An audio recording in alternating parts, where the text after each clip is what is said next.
Welcome back, everyone. So the internet is always buzzing with what the next 100x stock is going to be. How are we going to make generational wealth? But over the past 2 weeks, there have been two names in particular that have been dominating the conversation.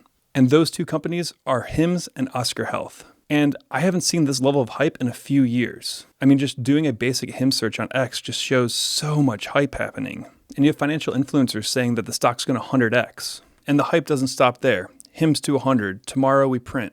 Buying Hims on the dip will make you a millionaire in the future. There's a massive cup and handle forming. We should see $110 plus by August. And the same goes for another business, Oscar Health. It's extremely undervalued and a lifetime opportunity and will create generational wealth. There's a wedge breakout and the momentum oscillators are lighting up again. And there's a strong head and shoulders pattern forming. But if you've been following this channel for a second, which really ascribes to the Buffett-style investing approach, you know that this technical jargon is just tea leaf reading. And the ones who can do it really well are getting paid millions of dollars on Wall Street to do it. But these companies are doing some very interesting things. So this begs the question, are we back in the age of irrational exuberance?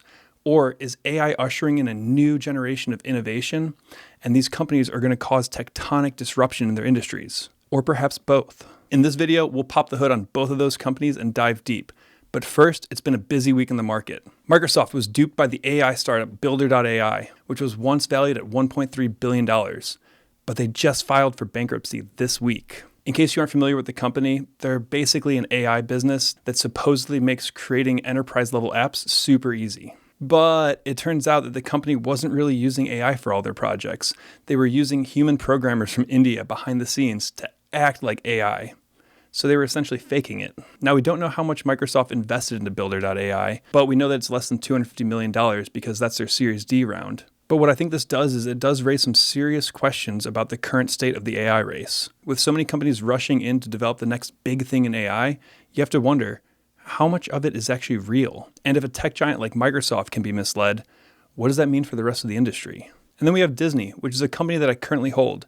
The company just announced that they're laying off hundreds of employees across marketing, TV and film, and even some parts of their finance division. This is part of their ongoing restructuring efforts, but it's still a noteworthy development for shareholders. We never like to see layoffs because they have very real impacts to very real people. But the company has been struggling to get its mojo back, and these type of shakeups are sometimes needed. So without knowing too much of the inside baseball, it is good to see that Bob Iger is making the difficult decisions to keep the company in fighting shape. Speaking of shakeups, we have stablecoin company Circle going public today. The stock popped 170% today, and before market open, I went through their S1, and it is a really interesting company. One of the things I really loved in the S1 was that we got a founder's letter where he laid out his vision of where the company could go. And I do think it's a very interesting dream. If you want to check out my analysis on their S1, you can read all about it on Flank. There'll be a link in the description below. All right, back to Hims and Oscar Health. So Hims is a company that I started studying about a year ago, and some other flankers have also been studying, but I've never opened a position.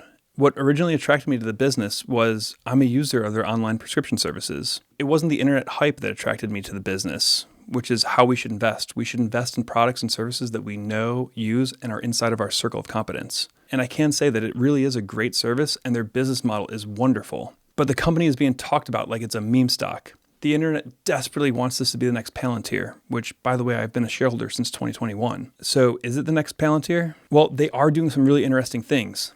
They recently got hit really hard after the FDA banned compounded versions of their GLP-1 drugs. But they've shown extreme resilience in their business model. Just after that, they announced a huge collaboration with Novo Nordisk, who is the company that actually manufactures Ozempic. And the other thing that the internet's really excited for is their acquisition of Zava, which will help them enter into the European markets. And it comes with 1.3 million active users. But again, the hype is crazy here. People really believe that this thing's going to 100x. So let's take a deeper look, because if they're able to make deals with large pharma and are acquiring companies to get into new markets, they could be on a burning crusade of growth.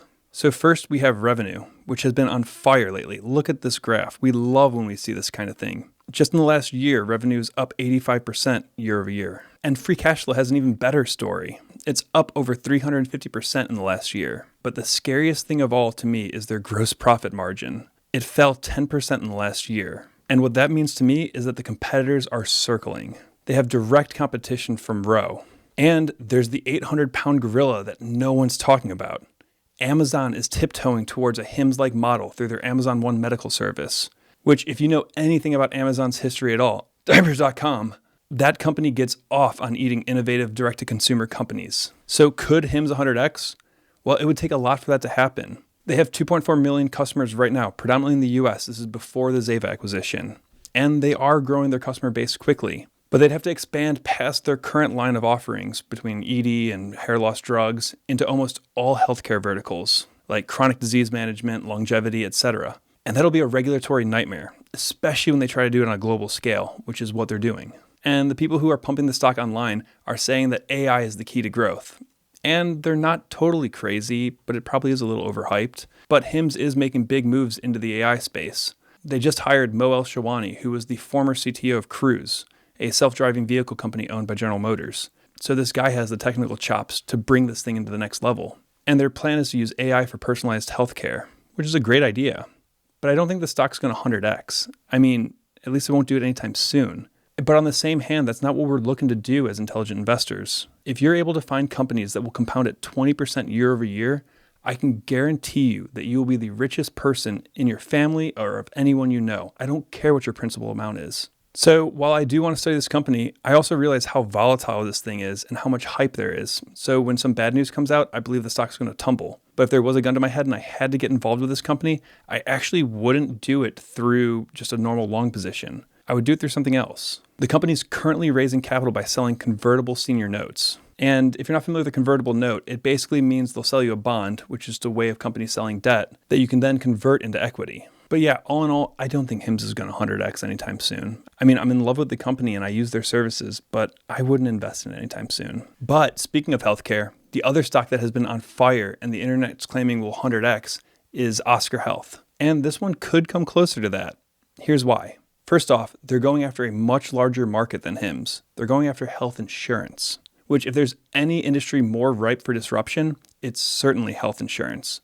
That industry has stuck its chin out just enough for the cement fist of tech to just knock it out, and I'm waiting for the right company to do it. The company is also much smaller compared to other health insurers. The market cap's only $3 billion right now. And when you put that up against United Health Group's $272 billion market cap, or Elevance, which was formerly Anthem's $85 billion market cap, you can start to see that, yeah, this could have the possibility to 100x. But how would they do it? Well, this company is all about disrupting. So instead of endless paperwork and hold music when you try to get in touch with your health insurer, they're all about tech-driven simplicity and the customer experience. They describe themselves as the health insurance that behaves like a doctor in your family, which sounds kind of cheesy, but honestly, compared to most insurers, it's pretty accurate. Their reviews online are pretty sterling. The company has been around for a while, but they're quietly staging a comeback. The company just became profitable about a year ago, and it's surging. It's up 330% in the last year. And again, look at this revenue chart. This is the stuff we love to see. It's up 54% in the last year. And membership's also soaring. They have 2 million members now, which is up almost 40% year over year.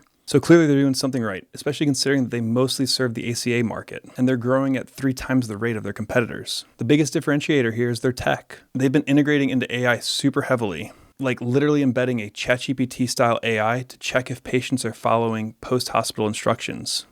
This alone cut their hospital readmission rate by almost 10%. And on top of that, they have Mark Bartolini steering the ship. This is the guy that turned Aetna into a huge industry giant. And he had a really funny quote. He said that Oscar is a pirate ship with cannons sailing amidst Spanish galleons, which I think might be my new favorite business analogy. He plans on growing revenue about 20% annually, targeting a 5% operating margin by 2027, which might be a little bit of an understatement because they had a 9.75%, so they're beating on their operating margin from the most recent quarter. But that 20% year-over-year growth really drastically cuts our 100x dreams. Remember, if the CEO, who knows the business better than any of us, there's no question about that, and if he's saying that he's going to grow it at 20%, well, why would we think that we know more than that? For Oscar to pull off a 100-fold increase in the stock price, it'd need to hit a valuation close to the other giants, like United Healthcare, around $350 billion. That means tens of millions of members, and they do have an existential crisis coming after them. And it's wild that no one on the internet's talking about this. Remember, most of their customers are coming from the Affordable Care Act, or the ACA. And a lot of the protections under the ACA are set to expire in August, unless Congress extends them. That would crush Oscar. So yeah, that kind of crushes the dream of a 100x increase. But also, remember, as Buffett-style investors, we don't need to hit 100x investments. That's the main point of this story. That's the main point of this video. We should be targeting companies that we understand.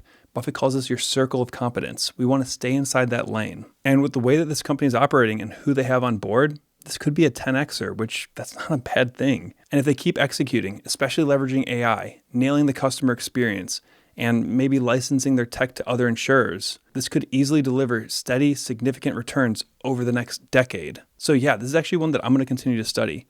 So be sure to sign up on Flank if you'd like to follow my research. Or even better, research it with me on Flank. All right, one final thing before we sign off. As I said at the top of this video, these two companies are going nuts on X and on other social medias. And when you look at what the posts people are writing about, it doesn't make sense. It's all about the technical analysis. That is not the way to make money in the market. I promise you. I've made almost $1 million in the market. Do not trade stocks. Instead, take a Buffett-style approach when you invest. Look as if you were buying the entire business. Buffett says that before you make any stock decision, you should be able to say, I am buying Oscar Health at $3.1 billion because ... And you should be able to answer that from a fundamental business level. And I maintain that advice whether or not you ever choose to use Flank. But if you have no idea where to get started, then I seriously recommend you consider joining Flank. We have a course that shows you exactly how to study businesses like Buffett. And you can start on the course for free at flankinvesting.com. Thanks so much for watching, and we'll see you in the next one.